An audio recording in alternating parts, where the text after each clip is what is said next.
जय श्री राम। शंखनाद में आपका स्वागत है। बीएमसी में बीजेपी को टक्कर देने वाली, चुनौती देने वाली अब सभी पार्टियां लगभग ठंडी पड़ गई हैं। बीएमसी चुनाव से पहले जो आंखें दिखा रहे थे, चुनाव के बाद भी आंखें दिखा रहे थे, मौका खोज रहे थे, वो सब अब शांत पड़ गए हैं और चुपचाप बीएमसी का हिस्सा बनना चाहते हैं और कोई भी अड़ंगा लगाने की इच्छा नहीं रखते, पीछे हट गए हैं। पहले एकनाथ शिंदे पीछे हटे, जो चुनाव के बाद हंगामा कर रहे थे, होटल भाग रहे थे, सतारा भाग रहे थे, वो चुप बैठ गए। कह रहे थे मेयर चाहिए, 2.5 साल का मेयर चाहिए, स्टैंडिंग कमेटी चाहिए। कुछ नहीं मिला डिप्टी मेयर और स्टैंडिंग कमेटी पर कोई बात नहीं हुई। जैसा कि कहा गया था, आप मेयर पर सपोर्ट करेंगे तब हम सोचेंगे कि क्या करना है, और स्टैंडिंग कमेटी पर तो बिल्कुल बात नहीं होगी। तो वही हुआ। अब एकनाथ शिंदे भी चुप है, कहाँ गायब है पता नहीं है। अपना जन्मदिन बना रहे हैं, जिला परिषद चुनाव के लिए तैयारियां कर रहे थे। अब तो वोटिंग हो भी गई है, लेकिन एकनाथ शिंदे शांत पड़े हैं, उनके नेता कुछ नहीं बोल रहे हैं। अब इधर उद्धव ठाकरे ने भी मेयर चुनाव से पांव पीछे खींच लिए हैं और ये घोषणा हो गई है। अब साफ तौर पर यह कह दिया गया है कि मेयर चुनाव के लिए यूबीटी कोई उम्मीदवार खड़े नहीं करेगी। किशोरी पेडनेकर यूबीटी गुट की नेता है, उन्होंने ये बयान दिया। जब उनसे पूछा गया क्या उद्धव ठाकरे की पार्टी, क्या शिवसेना यूबीटी कोई उम्मीदवार उतारेगी मेयर के लिए, उन्होंने कहा कि मेयर पद के लिए एक मराठी को चुना गया है, बीजेपी ने चुना है, हम कुछ अशुभ नहीं करना चाहते, हम कुछ अशुभ नहीं करेंगे, यानी कि हम कोई उम्मीदवार नहीं उतारेंगे। उन्होंने कह दिया कि हम बीएमसी का हिस्सा बनेंगे, एक विपक्ष के तौर पर हम उसमें काम करेंगे और हम कोई उम्मीदवार नहीं उतारेंगे। अब अशुभ शुभ की तो बात ही नहीं है, बात सिर्फ मराठी की भी नहीं है, बात यह है कि संख्या नहीं है। उद्धव ठाकरे की 2 बार उद्धव ठाकरे ने अपने पार्षदों की मीटिंग ली है मातोश्री में। अभी जो मीटिंग हुई थी वो हुई थी शनिवार को, जिसमें पार्षद बुलाए थे और इनके बड़े नेता थे, जिसमें इन्होंने तय किया कि आगे क्या करना चाहिए, क्योंकि अब शिवसेना यानी कि शिंदे शिवसेना और बीजेपी तो एक हो चुके हैं। इन्हें जो मौका मिला था वो शिंदे के व्यवहार के कारण मिला था, क्योंकि शिंदे जो है नाराजगी दिखा रहे थे, अपने कॉर्पोरेटर लेकर निकल गए थे, बीजेपी के पास 89 सीटें थी, तो फिर किस तरह से मेयर बनाया जाएगा उस पर विचार चल रहा था, जिसमें उद्धव ठाकरे की पार्टी का भी नाम आ रहा था कि वो सहयोग कर सकते हैं वॉकआउट करके। तो यानी कि बीजेपी को उनकी जरूरत पड़ सकती है। और यहाँ पर अब एक सॉफ्ट कॉर्नर की भी बात आ रही थी कि अगर उद्धव ठाकरे इस तरह मदद करेंगे तो एक सॉफ्ट कॉर्नर भी रखा जा सकता है उनके लिए, और यहाँ एकनाथ शिंदे जो है वो दूर हो सकते हैं और इसका असर गठबंधन पर भी पड़ सकता है, जो कि विधानसभा में है। अब इन सब के बीच में उद्धव ठाकरे को भी एक मौका दिखा था कि या तो बीजेपी को सहयोग करके हम कर सकते हैं कि हम उसके बदले में कुछ चीजें मांग लें, चाहे किसी कमेटियों में जगह हो या फिर विधानसभा में जो एक कोशिश कर रहे हैं नेता प्रतिपक्ष की, तो कहीं ना कहीं हम भी कुछ सहयोग करके कुछ पा लें।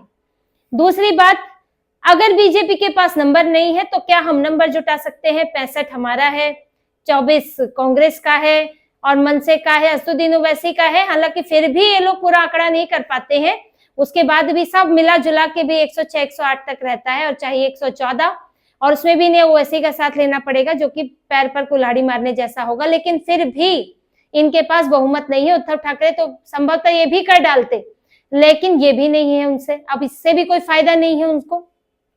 तो इनकी मीटिंग जो शनिवार को हुई थी उसमें यही चर्चा हुई कि अब विकल्प नहीं है, अब बीजेपी के पास बहुमत है और एकनाथ शिंदे के साथ उन लोगों का तय हो चुका है।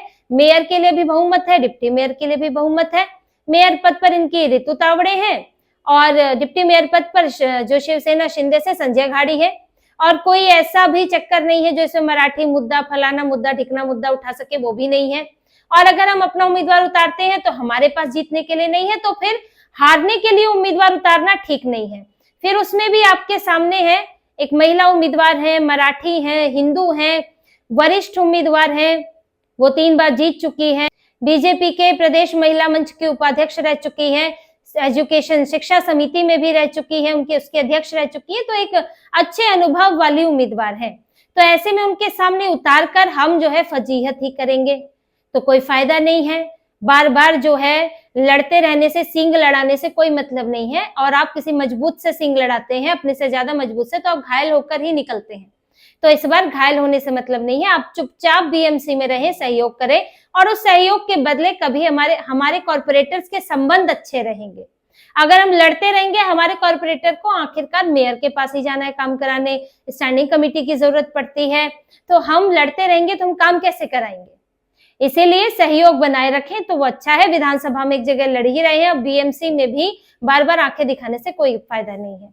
तो इनके कॉर्पोरेटर्स की भी यही सलाह थी कि झगड़े ना करें, जब अपने को कुछ मिलना ही नहीं है झगड़ा करके, तो इसीलिए इसमें सरेंडर करना ही ठीक है। इसलिए किशोरी पेडनेकर ने कहा कि हम कुछ भी अशुभ नहीं करेंगे। तो अब इन्होंने हाथ पीछे खींच लिए अपने। उद्धव ठाकरे ने कोई भी कॉम्पिटिटर नहीं है, कांग्रेस जो है चुप बैठी हुई है, वैसे भी मात्र 24 कॉर्पोरेटर है, कुछ नहीं कर सकती, और ना ही कांग्रेस जो है उद्धव ठाकरे को पिन मार रही है कि नहीं तुम करो आगे, हम पीछे साथ हैं, क्योंकि फिलहाल तो इनकी आपस में ही नहीं बन रही है। और फिर साथ तो ये जैसे तैसे आ भी जाते, पर दिक्कत इनके साथ ये है कि उसके बाद भी नंबर्स पूरे नहीं होते हैं, इसीलिए ये लोग अभी चुप बैठे हैं। तो देखिए, मेयर डिप्टी मेयर के लिए अब रास्ता बिल्कुल साफ है। ये तय हो चुका है कि कोई भी वहां पर अब चुनाव नहीं लड़ना है। वोटिंग साफ है, बहुमत मिलेगा, शिवसेना, शिंदे और बीजेपी दोनों साथ हैं और बीजेपी आराम से बीएमसी में अपना पहला मेयर बना लेगी। ये बीजेपी का पहला मेयर होगा। अभी तक बीजेपी अच्छी संख्या में तो रही है, 82 कॉर्पोरेटर रहे हैं, लेकिन मेयर नहीं बना पाई है, यहाँ तक कि डिप्टी मेयर भी नहीं रहा है। हमेशा शिवसेना के साथ चुनाव लड़ती रही, शिवसेना बड़ी पार्टी के तौर पर रही थी, और जब वो 2 सीटों का भी अंतर रहा था तो भी बीजेपी ने अपने मेयर, डिप्टी मेयर और स्टैंडिंग कमेटी के लिए कोई जिद नहीं की थी पिछले 2017 के चुनाव में। पर अब इस बार ये मौका है, बीजेपी सबसे बड़ी पार्टी बनी है और पहली बार अपना मेयर बनाएगी। और वहीं शिंदे भी शांत हो चुके हैं, क्योंकि सिर्फ बीएमसी नहीं है, यहाँ बीएमसी के साथ विधानसभा भी जुड़ा हुआ है। और एकनाथ शिंदे को जो सख्त मैसेज मिला है, क्योंकि उनका सारा जो इनका तमाशा था वो किसके लिए था, मेयर के लिए। डिप्टी मेयर बीजेपी को कोई समस्या नहीं थी देने में, जैसे कि डिप्टी सीएम दे दिया गया, क्योंकि वो पद ऐसा तो होता ही नहीं है, वो एक तरह से संवैधानिक पद भी नहीं होता है, कोई साइनिंग पावर नहीं होती है, उनके पास मंत्रालय होते हैं तो इसलिए मंत्री होती है। डिप्टी सीएम जैसा कोई पद है ही नहीं संविधान में, तो आप बन भी जाए कोई भी फायदा नहीं है, तो वो सिर्फ एक प्रतीकात्मक है। इसी तरह से डिप्टी मेयर के पद की भी कोई पावर नहीं होती है, वो प्रतीकात्मक होता है कि ठीक है मेयर और डिप्टी मेयर। तो इसीलिए डिप्टी मेयर देने में बीजेपी को कोई समस्या नहीं थी भी, लेकिन इनकी अकड़ थी, वो मांग थी इनकी मेयर के लिए कि 2.5 साल का मेयर बांटो। लेकिन जब बीजेपी की तरफ से, फडणवीस की तरफ से, केंद्र की तरफ से कह दिया गया कि इस पर कोई नेगोशिएशन नहीं होगी और आप नेगोशिएट करेंगे तो फिर आपको बाकी जगह भी नेगोशिएट करना पड़ेगा, चाहे कैबिनेट में हो, चाहे कमिटियों में हो, फिर वहां भी हम देखेंगे कि हम क्या कर सकते हैं, और अगर हमें दूसरों से सहयोग लेना पड़ा तो फिर हमें आपकी क्या जरूरत, फिर तो हम बाकी जगह भी दूसरों से सहयोग ले लेंगे। तो ये मैसेजिंग इतनी हुई 15-20 दिनों में, जिसके बाद एकनाथ शिंदे चुपचाप डिप्टी मेयर पद पर मान गए हैं और स्टैंडिंग कमेटी पर अभी कोई बात नहीं हुई है, वो आगे देखा जाएगा। तो यहाँ ये गठबंधन अब फिर से मजबूत दिख रहा है, फिर से साथ दिख रहे हैं, और बीएमसी के नेतृत्व में बीएमसी अब चलने वाली है, जिसमें एकनाथ शिंदे बीजेपी के ही छत्र छाया में उनकी पार्टी चलेगी। भले एक अलग गुट के तौर पर वहां पर है, क्योंकि अपना एक अलग नेता बनाने की उनकी इच्छा थी कि अलग नेता बने, वरना दोनों का मिला के एक बनता, लेकिन फैसले जो है वो बीजेपी के हिसाब से उसमें होंगे। अब यहाँ पर जहां ये गठबंधन मजबूत हुआ है, वहां पर विपक्षी गठबंधन में दरार पड़ गई है, जहां कांग्रेस और महाविकास आघाड़ी में कांग्रेस और उद्धव ठाकरे तो पहले ही आपस में लड़ रहे हैं, शरद पवार भी दूर दूर दिखाई दे रहे हैं, उनके परिवार में तो चीजें और पार्टी में भी चीजें अलग चल रही हैं। लेकिन इधर जो दोनों भाई साथ आए थे, उनके बीच भी स्थितियां अनुकूल नहीं है। यहाँ पर मनोनीत सदस्यों के लिए झगड़ा चल रहा है। राज ठाकरे की पार्टी ने 3 मनोनीत सदस्यों में से 1 सदस्य की मांग की है। बीएमसी में 10 मनोनीत सदस्य होंगे, यानी कि उनको जो मौजूदा कॉर्पोरेटर है वो चुनेंगे। अब इसमें 1 सदस्य चुनने के लिए लगभग 22 वोटों की जरूरत है, 10% चाहिए होता है कुल वोटों का, 227 का 10% 22.7 बनेगा। अब उद्धव ठाकरे के पास 2 के लिए तो पूर्ण बहुमत है, लेकिन तीसरे के लिए किसी की जरूरत पड़ेगी। अब वो जरूरत का इंतजाम वो चाहे कांग्रेस से करें या कहीं और से करें, लेकिन मनसे का कहना है कि भाई हमें भी एक चाहिए, हम गठबंधन में हम साथ हैं, तो हमें भी एक मनोनीत सदस्य मिलना चाहिए, जबकि मनसे के पास मात्र 6 है। मात्र 6 कॉर्पोरेटर हैं। तो उनका कहना है कि आपके साथ गठबंधन करके हमारा नुकसान ही हुआ है, तो कहीं तो भरपाई करो। आपका वोट हमारे पास ट्रांसफर ही नहीं हुआ, जबकि हमारा वोट आपके पास ट्रांसफर हो गया, तो हमें यहाँ भरपाई की जाए।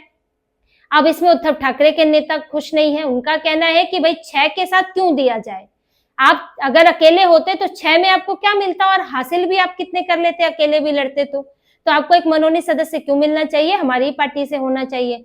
वैसे भी वहां पार्टी के लोगों को देने के लिए बहुत ज्यादा कुछ है नहीं। तो ये झगड़ा अभी गठबंधन में शुरू हो गया है और मनसे और यूबीटी के बीच मनोनीत सदस्य को लेकर तकरार है। और ये तकरार अगर बढ़ती है, अगर उद्धव ठाकरे अपने कॉर्पोरेटर्स को मना नहीं पाते हैं, मनसे को नहीं दे पाते हैं, तो फिर ये एक बहाना भी हो सकता है गठबंधन से अलग होने का। वैसे भी राज ठाकरे रहना नहीं चाहते हैं, उनको तो झुकाव रखना है भाजपा की तरफ ही, क्योंकि अब विधानसभा में भी वही, बीएमसी में भी वही, तो उद्धव ठाकरे की तरह लड़के क्या करेंगे। तो हो सकता है कि ये एक अलग होने का भी बहाना हो, ये तो आगे पता चलेगा। लेकिन फिलहाल इनका गठबंधन जो है वो दरकता हुआ नजर आ रहा है और वहां दूसरी तरफ बीएमसी में बीजेपी मजबूत होती दिख रही है। तो इसी तरह की और खबरें और विश्लेषण आपके लिए लाते रहेंगे, हमसे जुड़े रहिए, सब्सक्राइब कीजिए, कमेंट कीजिए। बहुत बहुत धन्यवाद। जय श्री राम।